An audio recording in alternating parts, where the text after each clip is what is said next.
Then we come to the account balances at the year end.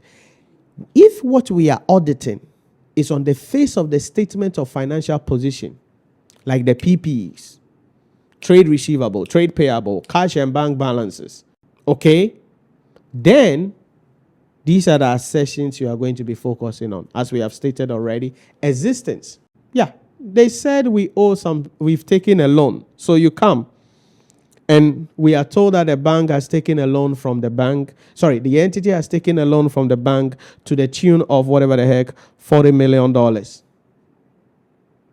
What procedures do you carry out as an auditor? There is a loan of 40 million. What procedures do you carry out? Number one, did they actually take the loan? So you want to review what? The board minutes or the management minutes for the authorization or approval of the loan. Procedure number one. Procedure number two, you want to find out and obtain from the entity the loan document to understand the terms and condition, the amount, because a loan document will show you the amount of the loan, the interest, whether it is secured or not secured, and even if it is secured, what did the entity use as a collateral facility? Procedure number two. Procedure number three, you want to inquire from the bank whether the entity has actually come for a 40 million loan from the bank. I've already gotten three. You have to see how practical and easy audit procedure is. If you follow the explanation very well from last week, transporting into today. So they've gone for a loan. Yeah, we review management or board minutes. Who approved it? Who authorized it? Number two, obtain the loan documents to understand the terms of the loan, repayment, interest, collateral, and any other information. Number three, inquire from the bank whether the entity has obtained a loan. And if they have, how much was the loan? And if they have, what was the term of the loan? If they have, what was the collateral facility? We are not done yet, though. Number four, inspect the bank statement or the cash book whether the entity actually got this money deposited into their account. Yeah. Because we can see the loan document. We may have asked the bank and they say, yeah, we've given them a loan. But you want to check the cash book or the bank statement. Where is it? Where is the 40 million in the account? Because maybe the company went for a loan, but it ended up in the account of the MD. As auditors, these are the things we love. These are the things we question. Is it in the account of the entity? So again, without getting goosebumps, I have my 4 procedures. But I've not ended there. If I'm excited, I could add one more. Inquire from management the reason for the loan. Yeah, it's a procedure. What did you want to really finance the loan with? And then we follow up with a procedure to confirm whether the loan was used for the intended purpose. Again, this thing is easy. It's a 20 marks area. That's why I am trying as much as possible to present it, repeat the same idea, because it's a done deal. The only thing is we don't know the subject matter issue. But no matter the subject matter issue, this is what you come with. All right. So existence, pretty important, right? For assets. As I mentioned earlier, the asset, do they belong to the company? So you attended an inventory count. You want to find out the closing inventory that the entity has recorded.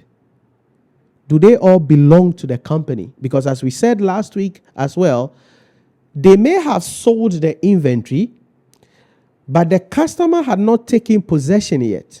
So the customer says, oh, keep it for me, I'll come for it later. And they have counted it as part of the closing inventory of the entity. Or they are keeping the inventory for another supplier. So maybe they have a bigger warehouse, so someone else comes and say, oh, can you keep this inventory here for me? And they have counted it as part of their inventory. So we want to find out all these inventories, do they belong to the company. That is right. Because remember, when closing inventory is overstated, what happens to profit? Profit goes up. What happens to the statement of financial position? The asset base goes up and the gearing effect of the entity is going to reduce. Right. Obligations are about liabilities. So anytime we are auditing liabilities, you want to find out, is it the entity owing or someone else owes? So yeah, we have seen in the board that we are going for a loan. But was the loan given really to the company, or the loan ended up in the private account of the board chairman? Who really owes the debt that is on the face of the statement of financial position? So you are auditing trade payables. Sorry, you want to confirm, is it payables that the company owes? Because board chairman can buy something and can give instruction to the finance officer to put it on the company's books. So as auditors, when we come, the fact that you are seeing trade payable doesn't mean all the trade payable are for the company. So we need to dive deeper. That's obligation. So rights relates to ownership. So that's why we're going to review title documents. We're going to review lease contracts to find out who is the lessee, who is the lessor. Because if the entity leases an asset from the board chairman or from a key management personnel, then that is a related party transaction. In accordance with IAS 24, related party transaction disclosures, we are supposed to disclose such transactions in the books of the entity. So have they disclosed the lease of assets from the CEO in the notes? If they have not, that may be material. Why haven't they? That's what we are trying to do here. Completeness, we've already said that.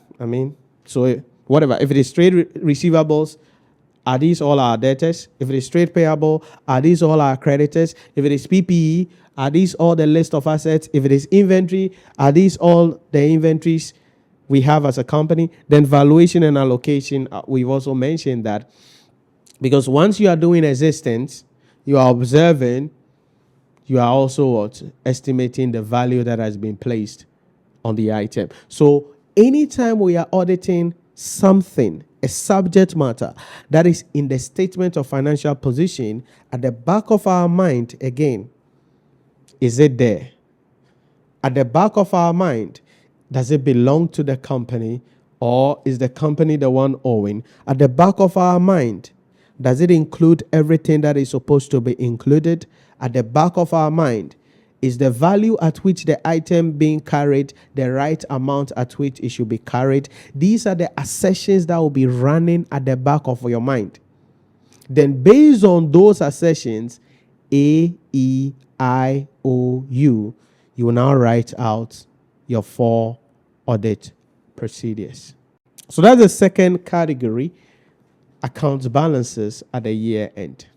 Then certainly you come to presentation and disclosure, same ideas, because disclosure, the notes to the financial statement is part of the financial statement itself. So we want to find out, have they disclosed whatever that is supposed to be disclosed? Is it complete? Were there any omissions? These are the characteristics that we need to test for to ensure that the financial records and disclosures are correct and appropriate.